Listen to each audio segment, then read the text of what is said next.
అంగన్వాడీలపై ESMA చట్టాన్ని ప్రయోగించడాన్ని CPI రాష్ట్ర కార్యదర్శి కె రామకృష్ణ ఖండించారు.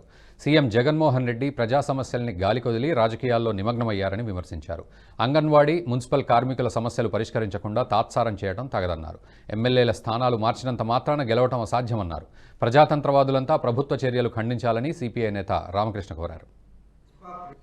గత 26 రోజులుగా రాష్ట్రంలోని 26 జిల్లాల్లో కూడా ఎంతో ప్రశాంతంగా అంగన్వాడీలందరూ కూడా సమ్మె చేస్తూ ఉంటే ప్రభుత్వానికి చీమకుట్టినట్టు కూడా లేకపోగా ఇవాళ ఎస్మా ప్రయోగిస్తామని చెప్పి వారందరూ కూడా బెదిరింపు ధోరణిలో చేయడం సరైనది కాదు. వాళ్ళ సమ్మెను రద్దు చేస్తామని చెప్పి ఎస్మా ప్రయోగిస్తామని చెప్పి ఆ రకంగా బెదిరింపులకి ప్రభుత్వం కూడుకుంటారు.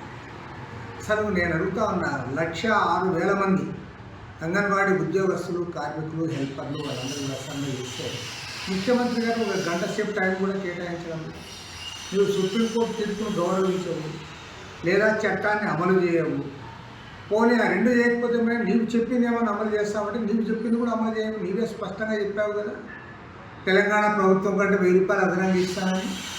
మరి ఇప్పుడు ఏం రోగం వచ్చింది కాబట్టి నీవు ఇవాళ పరిపాలన గాలికి వదిలేసి ఎమ్మెల్యేల ట్రాన్స్ఫర్లు, ఎంపీల ట్రాన్స్ఫర్లు, ఒకరి కిందికి ఒకరి పైకి దాంట్లో మునిగి తేలుతూ ఉన్నాం. కాబట్టి ప్రజాతంత్ర శక్తులందరూ కూడా దీన్ని ఖండించాలి. ఎందుకంటే ఎస్మా ప్రయోగించాల్సిన అవసరం ఏమొచ్చింది?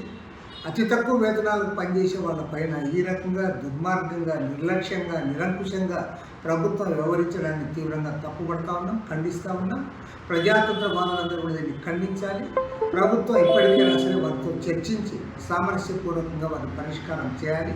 లేదా ఈ వీడియో మీకు నచ్చినట్టయితే లైక్ చేయండి, 10 మందికి షేర్ చేయండి. అలాగే కామెంట్ల రూపంలో మీ అభిప్రాయాలను మాతో పంచుకోండి. Nationalist hub group of channels ను సబ్స్క్రైబ్ చేసుకుని తెలుగునాట జాతీయవాద జర్నలిజాన్ని ప్రోత్సహించండి. ఈ వీడియో కింద ఉన్న బెల్ ఐకాన్ పై క్లిక్ చేయడం మర్చిపోవద్దు.